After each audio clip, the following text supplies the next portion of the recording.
Jess, I thought it'd be easier if I just made a little video with your course so you can see how to grade the quizzes by question. So if you go under activities, to quizzes,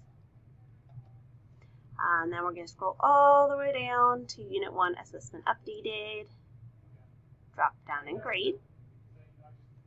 So up here you'll see users, attempts, and questions. So if you're in users, this is how you can grade. For instance, Alexis by their whole entire exam, or if we go over here to questions, and I'm just going to randomly click, for instance, this question here. You can see here's Noah came up, and then you can just scroll through, and that's how you would grade. We now have Jenna.